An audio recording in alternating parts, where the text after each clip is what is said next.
हाँ जी बेटा, चलिए स्टार्ट करते हैं आज का lecture. So master cadre lecture cadre के कॉरेस्पॉन्डिंग हम क्वांटम मैकेनिक्स डिस्कस कर रहे हैं। प्लेलिस्ट चल रही है बेटा। सो लेक्चर नंबर 13 है। सो आज हम बात करेंगे स्पेक्ट्रोस्कोपिक सिंबल्स के बारे में। तो यहाँ पे क्वेश्चन दे रखा है, of the following term symbols of the NP square atomic configurations 1s0 3p0 3p1 3p2 which one is the ground state. तो यहाँ पे आपको थोड़ा सा लेंथी क्वेश्चन हो जाता है, इसको सॉल्व करना थोड़ा टीडियस होता है बेटा। सो अगर आपको एग्जाम में क्वेश्चन आ जाता है तो इसको अवॉइड करें स्टार्टिंग में, लास्ट में अगर टाइम मिलता है तो अटेम्प्ट करने की कोशिश करो। क्यों वैसे मैंने बोला, तो इसको हम डिटेल में डिस्कस करेंगे बेटा। तो इसके लिए आपको हंड्स रूल वगैरह भी चेक करने पड़ते हैं, उसको भी फॉलो अप करना पड़ता है। तो इसके लिए एक टेबल होता है, अगर आपको आप उसको रिमेंबर कर सकते हो तो that will be far far better, आपको ज्यादा टाइम नहीं लगेगा। चलिए, इसको सॉल्व करने के लिए हम दोनों चीजें देखते हैं, इक्विवेलेंट इलेक्ट्रॉनिक केस देखते हैं और नॉन इक्विवेलेंट इलेक्ट्रॉनिक केस देखते हैं, कि दोनों हम डिस्कस करने की कोशिश करते हैं। एनपी स्क्वायर जो यहाँ पे केस दे रखा है, जो आपको पूछा गया है, that is corresponding to equivalent case. तो क्या होता है वो देखते हैं। सबसे पहले स्टार्ट करेंगे नॉन इक्विवेलेंट इलेक्ट्रॉन्स के साथ। तो अगर आपके पास कोई इलेक्ट्रॉनिक कॉन्फ़िगरेशन दे दी जाती है जिसके कॉरेस्पॉन्डिंग आपको स्पेक्ट्रोस्कोपिक सिंबल पूछा जाता है, स्पेक्ट्रोस्कोपिक टर्म पूछी जाती है। स्पेक्ट्रोस्कोपिक टर्म होती क्या है बेटा? स्पेक्ट्रोस्कोपिक टर्म और कुछ नहीं है, आपने आपके एटम की स्टेट बताई जाती है कि एटम कौन सी स्टेट में बैठा हुआ है, just like 2s+1 L and J। ये आपकी स्पेक्ट्रोस्कोपिक टर्म होती है, इसको हम सिंबलाइज करते हैं। अगर आपके पास नॉन इक्विवेलेंट इलेक्ट्रॉन्स के कॉरेस्पॉन्डिंग कॉन्फ़िगरेशन होगी तो कौन सी होगी? जस्ट लाइक अगर आपके पास इलेक्ट्रॉन जो है वो अलग-अलग सबशेल को बिलॉन्ग करते हैं, जस्ट लाइक np1 nd1, कोई भी l जैसे 1s 2s हो गया, तो वो वाला केस भी नॉन इक्विवेलेंट इलेक्ट्रॉन में आ जाएगा। तो एक इलेक्ट्रॉन एक ऑर्बिटल में बैठा है, दूसरा इलेक्ट्रॉन आपका दूसरी ऑर्बिटल में बैठा हुआ है, तो वो वाला केस हम बोलते हैं नॉन इक्विवेलेंट इलेक्ट्रॉन्स है। तो वहाँ पे आप क्या करोगे, आप उसके लिए सीक्वेंशियली इसको सॉल्व करना शुरू करोगे कि पहला इलेक्ट्रॉन के कॉरेस्पॉन्डिंग क्वांटम नंबर कितने होंगे, सेकंड क्वांटम को एक ऑर्बिटल के कॉरेस्पॉन्डिंग कौन से क्वांटम नंबर बनेंगे, इलेक्ट्रॉन के कॉरेस्पॉन्डिंग कौन से क्वांटम नंबर बनेंगे, उनको आप सॉल्व करोगे और फाइनल आप ड्रॉ करोगे स्पेक्ट्रोस्कोपिक सिंबल। तो चलिए स्टार्ट करते हैं 1p1 1d np1 and nd1 वाला केस। ठीक है जी। तो सबसे पहले हम स्टार्ट करते हैं पी के साथ। पी ऑर्बिटल है तो इसके लिए L1 क्या रहेगा, इसको हम L1 मान लेते हैं, तो इसके लिए L will be equal to 1 and L2 will be equal to 2, जैसे just like S P D F G H, ऐसी आपके स्पेक्ट्रोस्कोपिक सॉरी टर्म्स होती हैं यहाँ पे, ऑर्बिटल्स होते हैं। 0 1 2 3 4 एंड 5 आपका ऑर्बिटल एंगुलर मोमेंटम रहेगा। तो यहाँ से आप चेक कर सकते हैं कि डी के कॉरेस्पॉन्डिंग 1 होता है और सॉरी पी के कॉरेस्पॉन्डिंग 1 होता है और डी के कॉरेस्पॉन्डिंग 2 होता है। तो L1 is equal to 1, L2 is equal to 2।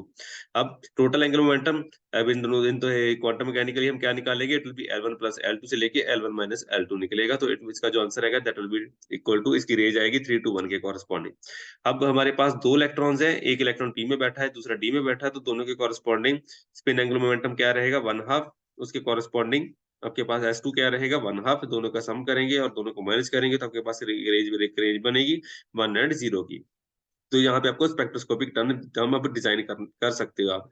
L बन गया, S बन गया, अब आपने बनाना है बेटा J। तो हम इसको सीक्वेंशियली सॉल्व करना शुरू करोगे। S के आपके पास दो वैल्यूज है, L के आपके पास तीन वैल्यूज है, तो S के साथ स्टार्ट करते हैं। अगर S 0 होगा तो L के कितने वैल्यूज आपके पास आएंगे, तो हर एक S के लिए आपके पास तीन वैल्यूज होंगे। L will be equal to 3 2 and 1 का केस आ जाएगा, जैसे यहाँ पे दे रखा हुआ है। और उसके बाद अगर S is equal to 0 L is equal to 3 है तो J क्या रहेगा, L प्लस S के बराबर होगा। तो यहाँ पे आपके पास 0 प्लस 3 के बराबर बनेगा और इसके कॉरेस्पॉन्डिंग जो स्पेक्ट्रोस्कोपिक सिंबल बन के आएगा that will B 1f3। 1f3 कैसे बना, ये मैं लिख देता हूँ, दैट इज 2s प्लस 1 होता है, 2 0 प्लस 1 बन गया। और L कितना हो गया बेटा, 3। यहाँ पे SPDF वाला कंसेप्ट लगा लेते हैं, यहाँ पे F बनेगा। J आपके जो सबस्क्रिप्ट बनेगा वो बनेगा, so it will be given as 1f3 case. तो ये वाला पार्ट आप ऐसे सॉल्व करोगे। ठीक है जी। ये वाला पार्ट हमने ऐसे सॉल्व कर लिया। तो अब इसके बाद बात आती है नेक्स्ट, स्पेक्ट्रोस्कोपिक सिंबल कौन सा डिजाइन कर बन सकता है, तो एक एक करके हम सॉल्व करते जाएंगे। S is equal to 0 L is equal to 2 का केस डिस्कस करोगे, S is equal to 0 L is equal to 1 का केस डिस्कस करोगे। तो धीरे धीरे आप इन सबको सॉल्व करते जाओगे और आपके पास ये वाले स्पेक्ट्रोस्कोपिक सिंबल बनने स्टार्ट हो जाएंगे। अब बात आती है नंबर ऑफ माइक्रोस्टेट्स। हर एक J के लिए, अगर अगर टोटल एंगुलर मोमेंटम J है आपके पास किसी भी ऑर्बिटल के लिए या कोई भी स्पेक्ट्रोस्कोपिक सिंबल के लिए, तो उसके लिए नंबर ऑफ माइक्रोस्टेट्स कितनी होंगी, ये हमारे लिए काफी ज्यादा इंपॉर्टेंट है। यहाँ पे उसको देख लेना, अगर आपको एग्जाम में आ जाता है कि टोटल एंगुलर मोमेंटम आपको पता है तो नंबर ऑफ माइक्रोस्टेट्स कितनी होंगी, that will be given by 2J +1 के कॉरेस्पॉन्डिंग, तो इतनी नंबर ऑफ माइक्रोसेट्स हो जाती हैं। तो जो पहले वाला स्पेक्ट्रोस्कोपिक सिंबल है 1F3, तो उसके लिए नंबर ऑफ माइक्रोसेट्स कितनी होंगी बेटा? 2 × 3 + 1, it will turn out to be, यहाँ पे 7 बन जाएंगे। ठीक है, सेकंड के लिए 5 होंगी, थर्ड के लिए 3 हो जाएंगी। तो इनको भी हमने साइड बाय साइड लिखते जाना है। तो उसके बाद हमारे पास क्या आएगा? एक अगर s = 0, इसको s = 0 वाले केस को हम बेटा सिंगलेट स्टेट में बोलते हैं। सिंगलेट स्टेट कौन सी होती है? जिसमें आपके पास जो एक स्पिन अप है, दूसरी स्पिन डाउन है, तो इसको हम नेट रिजल्ट 0 बोलते हैं। तो आपके पास स्पिन s का केस = 0, वो क्या बोलते हैं? Singlet states. ट्रिपलेट स्टेट्स वो उसको बोला जाता है जिसमें आपकी स्पिन पैरेलल हो जाती है। ठीक है जी, s = 1 वाला केस हो जाता है। तो इन दोनों को साइड बाय साइड आप रिमेंबर रखेंगे। ट्रिपलेट स्टेट की जो एनर्जी होती है वो लोअर होती है, सिंगलेट स्टेट की एनर्जी हायर होती है। वो भी हम हुंड्स रूल वगैरह में पढ़ेंगे। तो साइमल्टेनियसली आप जैसे हमने s = 0 का केस सॉल्व किया, वैसे ही हम s = 1 का केस सॉल्व करेंगे। सबके स्पेक्ट्रोस्कोपिक यहाँ सिंबल यहाँ पे लिखे हुए हैं। टोटल नंबर ऑफ माइक्रोसेट्स कितनी बनेगी? सबको ऐड कर दो, 16 माइक्रोसेट्स यहाँ पे बन जाएंगे आपके पास। इनका मतलब क्या है नंबर ऑफ माइक्रोसेट्स का, वो मैं थोड़ा लेटर उनसे समझाता रहूंगा क्या होता है क्या नहीं।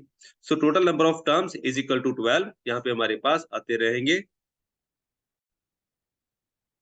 तो दी टोटल नंबर ऑफ टर्म्स कितनी हो गई यहाँ पे? अब हम total number of terms identify कर लेते हैं। कितनी टर्म्स बन गई मेरे पास?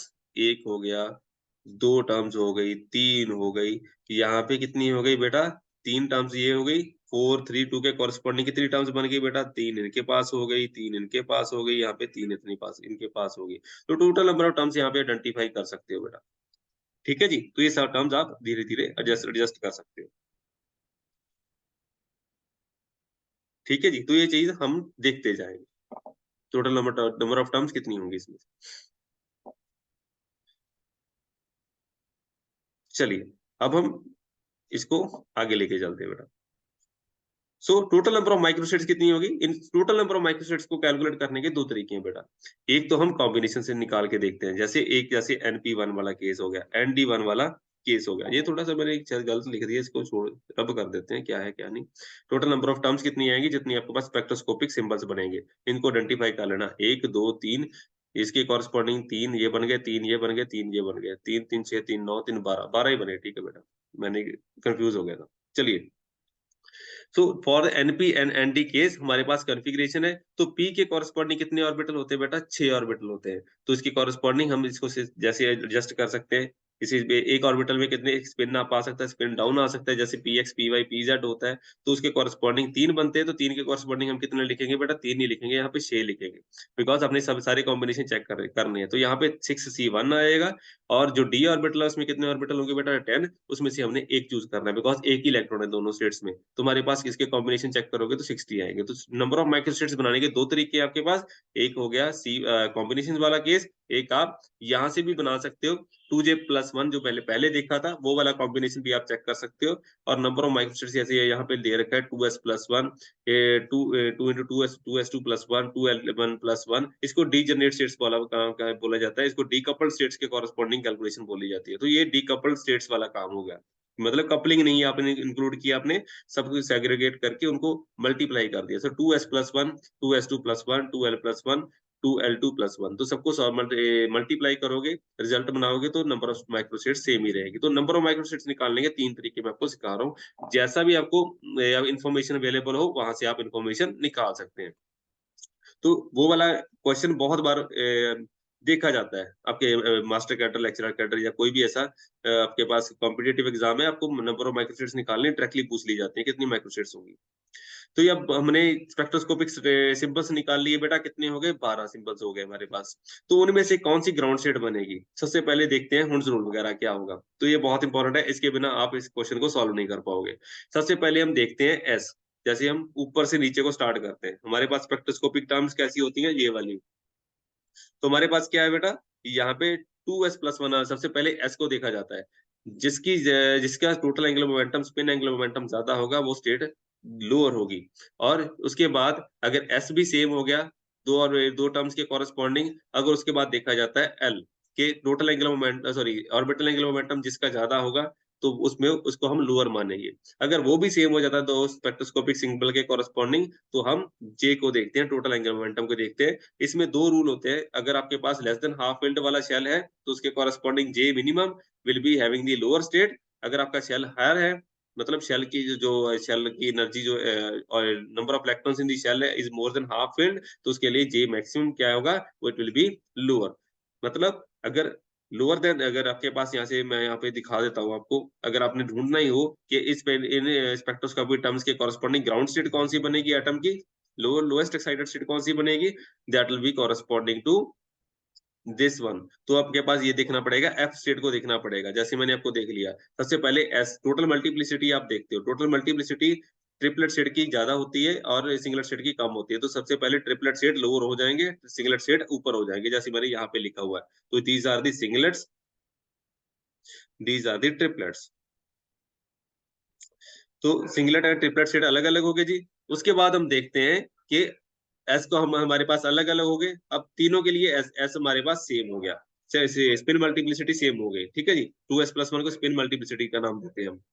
अब उसके बाद एल देखा जाता है, जिसका एल लोअर होगा, total angle orbital angle momentum lower होगा, वो वाली ऑर्बिटल लोअर होगी। तो एफ हमारा लोअर हो गया, डी उसके ऊपर आ गया और पी उसके ऊपर आ गया। अब हम देखेंगे जे।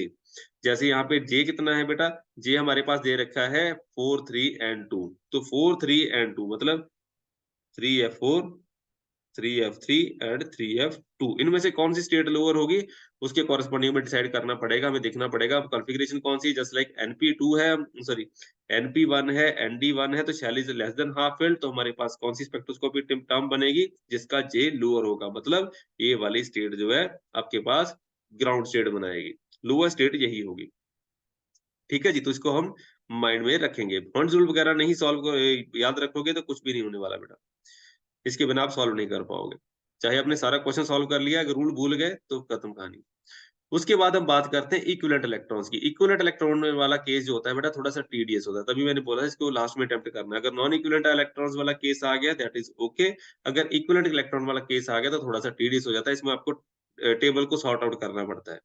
बिकॉज जो आपने स्पेक्ट्रोस्कोपिक सिंबल अभी निकाले थे उसमें से काफी सारे सिंबल जो है फॉरबिडन हो जाएंगे अगर आपके पास इक्विवेलेंट इलेक्ट्रॉन वाला केस हो जाएगा। वो पॉली एक्सक्लूजन प्रिंसिपल को फॉलो अप जो टर्म सिंबल नहीं करेंगे वो एक्सक्लूड हो जाएंगे। बिकॉज सेम ऑर्बिटल में दो इलेक्ट्रॉन आ गए तो आपके पास काफी सारे जो क्वांटम नंबर है वो सेम हो जाते हैं, मतलब जिस इलेक्ट्रॉन स्टेट के कॉरेस्पॉन्डिंग सारे क्वांटम नंबर सेम हो गए तो एक इलेक्ट्रॉन के कॉरेस्पॉन्डिंग एक ही क्वांटम स्टेट बनेगी। मतलब एक से इलेक्ट्रॉन के कॉरेस्पॉन्डिंग अगर कोई स्पेक्ट्रोस्कोपिक सिंबल बन रहा है तो उसके सारे क्वांटम नंबर एक जैसे एक ऑर्डर में रहेंगे। अगर उसी क्वांटम नंबर से एक को मैच करता कोई अगर अदर ऑर्बिटल आ जाता है तो वो कैंसिल आउट हो जाता है, यहाँ पे उसको हम नलीफाई कर देते हैं, वो भी बताऊंगा क्या होता है। सो इलेक्ट्रॉन इक्विवेलेंट इलेक्ट्रॉन वाला केस, यहाँ पे मैंने जैसे हमारे क्वेश्चन में पूछा गया है np2 वाला केस, जो नॉन इक्विवेलेंट इलेक्ट्रॉन वाला केस था दैट वाज डिफरेंट, वो मैंने एज एग्जांपल लिया था। जब आपका क्वेश्चन है बेटा वो np2 वाला है, तो np2 के कॉरेस्पॉन्डिंग L1 आपके पास है, L2 आपके पास है यहाँ पे, ठीक है जी। तो उसको हम सॉल्व करते जाते हैं, क्या क्या निकलेगा, इसको सॉल्व कर लिया, इसको सॉल्व कर लिया, total angular momentum orbital angular momentum निकल आया, स्पिन एंगुलर मोमेंटम निकल आया। इनको आपने साइमल्टेनियसली सॉल्व करना है। सबसे पहले सॉल्व कैसे करना है, नॉन इक्विवेलेंट केसेस की कॉरेस्पॉन्डिंग सॉल्व करेंगे। पहले नॉन इक्विवेलेंट इलेक्ट्रॉन जैसे ही सॉल्व करना है उसके बाद इसमें से टर्म सिंबल हम हटाते जाएंगे। अगर नॉन इक्विवेलेंट इलेक्ट्रॉन वाला केस आ गया तो टोटल 2j+1 कितने बनेंगे, तो आपके पास 36 माइक्रोसेट्स बन जाएंगी अगर नॉन इक्विवेलेंट इलेक्ट्रॉन वाला केस बनेगा। लेकिन यहाँ पे क्या हो गया, नंबर ऑफ माइक्रोसेट्स अगर आप कॉम्बिनेशन से निकालने की कोशिश करोगे 2015 and that will be much accurate as compare to this method. 2j+1 वाला केस यहाँ पे नहीं चलेगा। तो मोस्ट ऑफ द टाइम आप क्या प्रेफर करते हो, this is the preferred case. तो 6c2 कॉम्बिनेशन से आप माइक्रोसेट्स निकाल पाओगे, तो that is preferred one. So 36 is different and 15 is different, तो आपके पास दो अलग अलग सोल्यूशन आ रहे हैं, that is not the actual way. इसमें हमारे पास जो एक टेक्निक रॉन्ग हो गई, एक हमारी टेक्निक सही हो गई। तो कॉम्बिनेशन वाला सिस्टम सही है बिकॉज यहाँ पे हॉर्न्स रूल वगैरह सेटिस्फाई होंगे और यहाँ पे पॉली एक्सक्लूजन प्रिंसिपल भी सेटिस्फाई हो जाएगा। लेकिन अगर आप 36 को फॉलो करेंगे you will be having a wrong answer. तो अब हम इन डिफरेंस को कैसे चेक करेंगे, 36 में से कौन से 15 कॉम्बिनेशन होंगे जो हमारे टर्म सिंबल्स को कॉरेस्पॉन्ड करेंगे और बाकी सारे के सारे क्या हो जाएंगे, नलीफाई हो जाएंगे। सो इक्विवेलेंट केस की कॉरेस्पॉन्डिंग आउट ऑफ दीज आपके पास जितने भी आपके पास दे रखे हैं, out of these spectroscopic symbol सिर्फ तीन ही अलाउड होंगे, बाकी सारे के सारे फॉरबिडन हो जाएंगे। वो कैसे होंगे, उसके लिए आपको टेबल बनाना पड़ेगा, थोड़ा लेंथी प्रोसीजर है। आपको ऐसा टेबल बनाने के लिए क्या करना पड़ेगा, मैग्नेटिक क्वांटम नंबर निकालने पड़ेंगे कॉरस्पॉन्डिंग टू एल। जैसे एल है आपके पास, उसकी रेंज क्या होती है, for a given L value range क्या रहेगी, एल से लेके माइनस एल तक होती है। और सिमिलरली एम ऑफ एल क्या रहेगा, यहाँ पे आपके पास वैल्यूज वगैरह आ जाएंगी, तो वो आप निकालते जाओगे। तो एल के कॉरस्पॉन्डिंग एम एल की वैल्यू क्या हो गई, एल से लेके माइनस एल तक आपने ये वाली निकालनी होती है। मैग्नेटिक क्वांटम नंबर आपने निकालना होता है। जो जैसे एनपी2 है आपके पास यहाँ पे, तो यहाँ पे क्या है, एल इक्वल टू कितना है बेटा, 1 दे रखा है, तो आपके पास एम ऑफ एल की वैल्यू कितनी हो गई, 1 0 एंड -1 के कॉरेस्पॉन्डिंग आ जाएगी। सिमिलरली सेकंड इलेक्ट्रॉन जो है, तो एल वन की कॉरेस्पॉन्डिंग आपने वैल्यूज निकालनी, लेकिन एल2 के कॉरेस्पॉन्डिंग भी सेम से पैरामीटर आ जाएंगे। सो 1 0 एंड -1 का कॉरेस्पॉन्डिंग यहाँ पे कॉम्बिनेशन भी बन जाएगा। तो काफी सारे कॉम्बिनेशन आपके सेम यहाँ पे होने वाले हैं। जैसे 1 0 एंड 0 1 वाला कॉम्बिनेशन सेम हो गया, ठीक है, रिजल्ट तो सेम ही बनेगा। तो वो आप यहाँ पे उसको नलीफाई करना पड़ेगा, आइडेंटिफाई करना स्टार्ट करते हैं। चलिए इसको हटा देते हैं, तो अब ताकि थोड़ा सा साफ लगे, आपको कंफ्यूजन ना हो ज्यादा। चलिए, सो अब हम स्टार्ट करते हैं। सबसे पहले 1 एंड 1 वाला केस लेते हैं, बिकॉज एल अगर 1 है तो एम ऑफ एल क्या आ जाएगा, 1 0 एंड -1 दोनों के कॉरेस्पॉन्डिंग। तो पहले 1 1 वाला केस बनेंगे, ठीक है जी। 1 1 वाला केस ले लिया, टोटल एम एल कितना बन जाएगा, दैट विल बी, इन दोनों का सम करेंगे, दोनों का सम करेंगे तो आंसर कितना आएगा, 2 आ जाएगा बेटा। Similarly M of S one निकालेंगे, अगर आपके पास स्पिन क्वांटम नंबर है तो उसका एस निकालेंगे, एम ऑफ एस निकालेंगे, ठीक है जी। तो अगर एस इज इक्वल टू 1/2 है तो एम ऑफ एस कितना हो जाएगा, दैट विल बी +-1/2। दूसरे इलेक्ट्रॉन के लिए भी एम ऑफ एस कितना आ जाएगा, +-1/2, वो भी आपको देख टेक केयर करना पड़ेगा। तो जो भी आपके पास क्वांटम नंबर मैच करेंगे, रिपीटेबिलिटी यहाँ पे नहीं चाहिए, मतलब हम जो भी टर्म हमारे टर्म सिंबल से रिपीट करेंगे उसको हम यहाँ से हटा देंगे अपने टेबल से, वो इसको थंब रूल को याद रखिए। सो इसमें हमारे पास एम ऑफ एस वन कितना बन गया, आप कॉम्बिनेशन लेके चल सकते हो, एक को आप स्पिन अप बोल दीजिए, दूसरे को आप स्पिन डाउन बोल दीजिए। पहले वाले को, ये पहला सिंबल आपके पास ये बन गया, पहले क्वांटम नंबर्स आपके पास डिफाइन हो गए, इनको सम करोगे तो रिजल्ट कितना बनेगा बेटा, 0। दूसरे का कॉरेस्पॉन्डिंग, अब इसी कॉम्बिनेशन के कॉरेस्पॉन्डिंग क्या बना सकते हो बेटा, आपके पास रिजल्ट क्या बनेंगे, दूसरे कॉम्बिनेशन ट्राई कर लीजिए, ठीक है जी। तो वो वाला टर्म सिंपल हम नहीं यूज कर रहे। अब देखो, एक ये वाला हो गया, दूसरा ये वाला हो गया, नेट रिजल्ट कितना आ गया बेटा, 0। इस टर्म सिंबल को हम यहाँ पे नहीं लेंगे, ठीक है जी, वो चीज आप चेक कर लीजिए, वो हम यहाँ से रिमूव कर रहे हैं, because and combination quantum number हमारे पास सेम बन रहे हैं, तो उसको हम यहाँ से हटा रहे हैं। दूसरा कॉम्बिनेशन क्या बन गया बेटा, दूसरा कॉम्बिनेशन बन गया 1 एंड 0 का, ठीक है जी। तीसरा कॉम्बिनेशन कौन सा बन गया, 1 एंड -1 का। तो पहले वाले को 1 रख लीजिए, दूसरे वाले को चेंज कर दीजिए, 1 0 -1, उसके बाद पहले वाले को 0 कर दीजिए, उसके बाद कॉरेस्पॉन्डिंग क्या आएगा। अब यहाँ पे क्या करोगे, 0 1 का केस ढूंढने जाओगे, तो 0 1 वाला केस ऑलरेडी 1 0 के कॉरेस्पॉन्डिंग दे रखा है, इसको हम यहाँ से हटा रहे हैं, ठीक है जी। और 0 0 का कॉरेस्पॉन्डिंग पहले नहीं आया, तो 0 0 रख लीजिए, 0 के कॉरेस्पॉन्डिंग -1 पहले नहीं आया था, तो 0 -1 रख लीजिए, -1 एंड -1 रख रहे हैं हम यहाँ पे। तो 1 एंड -1 वाला केस ऑलरेडी हो गया, तो -1 एंड 1 वाला केस हम यहाँ पे नहीं लेंगे, ठीक है जी। तो वो वाला केस भी हमारा यहाँ से हट गया। तो इसी तरह से हम इन केसेस को एक-एक करके सॉर्ट करते हैं। तो हम यहाँ पे टर्म्स को रिपीट नहीं होने देंगे। तो जो टर्म रिपीट होगी उसको हम यहाँ से हटा देंगे। ठीक है जी। तो 2 1 0 0 1 -1 एंड -2 इसको आप फॉलो कर सकते हैं। 2 1 0 0 -1 एंड -2, तो इन टर्म्स को आप यहाँ से हटा सकते हैं। तो similarly M of S1 M of S2 इसको आप कैसे बना सकते हैं, इनको वन हाफ लिखने की बजाय आप इसको स्पिन अप स्पिन डाउन कर दीजिए, ठीक है जी। उस तरीके से आप इसको काम चला सकोगे, ठीक है जी। तो ये वाला हो गया इस तरीके से। आप इनको सॉर्ट आउट करते जाइए। एक-एक करके जब आप इसको सॉर्ट करेंगे, उसके कॉरेस्पॉन्डिंग अगर आप टर्म सिंबल लिखने की कोशिश करोगे, एम ऑफ एल के कॉरेस्पॉन्डिंग एल किसको बिलॉन्ग कर रहा है, तो आप इसको देख पाओगे। 1D टर्म बचेगी, 3P टर्म बचेगी, 1D और 3P सेम हो गया, 3P भी सेम हो गया, 1D सेम हो गया, 3P सेम हो गया, और 1 से एक नई टर्म बची है यहाँ पे, 3P 3P 3P 1D 3P 3P and 1D। तो सिर्फ 3 टर्म सिंबल हमारे पास यहाँ पे बनेंगे, 3P एंड 1s, अगर आप इनको बनाने जाओगे तो। एंड ऑफ द डे आपके पास एक सिंपल सा टेबल है जिसको आप यहाँ पे देख सकते हो। तो रिपीटेबिलिटी यहाँ पे नहीं होनी चाहिए, तो क्वांटम नंबर आपके मैच नहीं करने चाहिए दूसरी स्टेट के साथ। अगर क्वांटम नंबर सेम हो गए तो कहानी गड़बड़ हो जाएगी, तो उसको हमने हटाना पड़ेगा। So possible terms for equivalent electrons, तो इसको बताने से पहले मैं डिस्कस कर लेता हूँ ये वाला काम। ये रूल हम क्यों फॉलो करते हैं? बिकॉज़ पॉली एक्सक्लूजन प्रिंसिपल बताता है कि चारों क्वांटम नंबर सेम नहीं हो सकते दो इक्विवेलेंट इलेक्ट्रॉन्स के लिए। ठीक है जी? तो इसकी वजह से हमें काफी सिंबल्स हैं वो हटाने पड़ते हैं। पॉली एक्सक्लूजन प्रिंसिपल यहाँ पे एप्लीकेबल होता है, तो उसको माइंड में रखिए।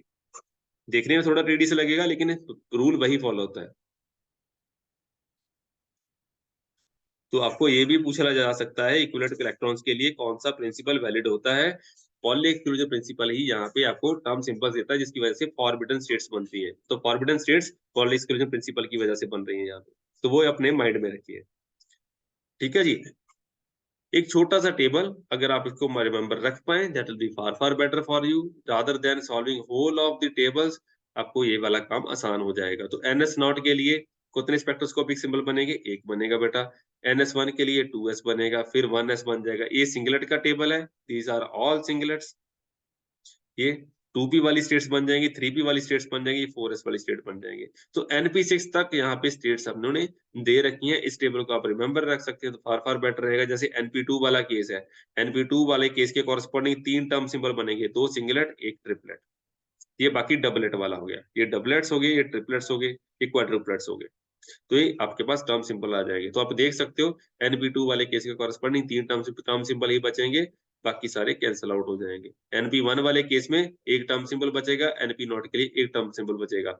अब आपको जो क्वेश्चन पूछा गया था उसको थोड़ा सा हम ट्रिकी वे से सॉल्व करने की कोशिश करते हैं। अब देखिए, of the following term symbols of the np2 atomic configuration, हमारे पास कौन सी कॉन्फ़िगरेशन दे रखी है बेटा? 1s not, 3p not, 3p1, 3p2। अब एग्जामिनर ने आपका काम यहाँ पे काफी आसान कर दिया है। आपको टर्म सिंबल पूछे नहीं गए, आपको सिर्फ पूछा गया है ग्राउंड स्टेट कौन सी बनेगी। यहाँ पे हॉर्न्स रूल वगैरह चल रहे हैं। बहुत सिंपल काम हो गया। अगर आपको स्पेक्ट्रोस्कोपी टर्म सिंबल नहीं पूछे गए तो फिर आप गड़बड़ में फंस जाओगे बेटा। अगर आपको टर्म स्पेक्ट्रोस्कोपी टर्म सिंबल नहीं पता, फिर आपको ढूंढने पड़ेंगे कौन सी स्टेट बनाएगी कौन सी नहीं। अब आप उसने पूछ लिया कि एनपी स्क्वायर के कॉरेस्पॉन्डिंग चार स्टेट्स बनेगी, चार टर्म सिंबल्स बनेंगे, which is the ground state. अब ढूंढना काम आसान हो गया। हुंड जरूर लगाना है। सबसे पहले 2s प्लस 1 को जज कीजिए, उसके बाद l को जज कीजिए, फिर j को जज कीजिए। मल्टीप्लिसिटी 2s प्लस 1 को जज करनी है, मतलब ट्रिपलेट स्टेट्स बनेगी। पहले पहले फिल्टर कर लीजिए, मतलब 3p not, 3p1 and 3p2 को ढूंढना है हमने यहाँ पे। उसके बाद l को ढूंढना है, l के कॉरेस्पॉन्डिंग p। ठीक है जी, p ही स्टेट है हमारे पास, और कोई तीसरी स्टेट नहीं है। उसके बाद j को ढूंढिए, j में shell is less than half filled, तो 3p not will be your answer here. तो 3p नॉट आपके पास इसका आंसर आ जाएगा। So option B will be there. तो कई बार होता है आपको क्या पूछा जाता है, स्पेक्ट्रोस्कोपिक सिंबल्स कौन से होंगे। कई बार होता है कि पूछ लिया जाता है ग्राउंड स्टेट कौन सी होगी। तो दोनों तरह के क्वेश्चन आपको यहाँ पे देखने के लिए मिल सकते हैं। या फिर तीसरी तरह का क्वेश्चन कौन सा होगा यहाँ पे, नंबर ऑफ माइक्रो स्टेट्स कितनी बन जाएगी। या फिर चौथी तरह का क्वेश्चन, नंबर ऑफ टर्म्स कितनी बन जाएंगी। तो वो सब आपको यहाँ पे मैंने इलेबोरेट करके बता दिया। नॉन इक्विवेलेंट केस आपके लिए इसका सॉल्व करना काफी आसान होता है, लेकिन फॉरबिडन स्टेट ढूंढना थोड़ा सा आपके लिए टीडियस हो जाता है, जिसको आप एक टेबल की हेल्प से उसको बना भी सकते हैं, लेकिन that will B A time consuming process. अगर सिंपल क्वेश्चन आता है उसको आप अटेम्प्ट कीजिए, अगर सिंपल क्वेश्चन नहीं है उसको छोड़ के आगे चले जाइए, because it will eat you out more than 10 minutes. तो 10 मिनट आपके ये खा जाएगा अगर आप बनाने लग गए तो। 10 मिनट में आपके 5 क्वेश्चन सॉल्व हो जाएंगे, वहां पे आपके मार्क्स स्कोर कर जाओगे। अदरवाइज टाइम मैनेजमेंट के बिना आप कोई भी एग्जाम को क्रैक नहीं कर पाते। सो ऐसे न्यूमेरिकल आपके लिए लेके आते रहेंगे। Till then thank you very much बेटा, सी यू नेक्स्ट टाइम।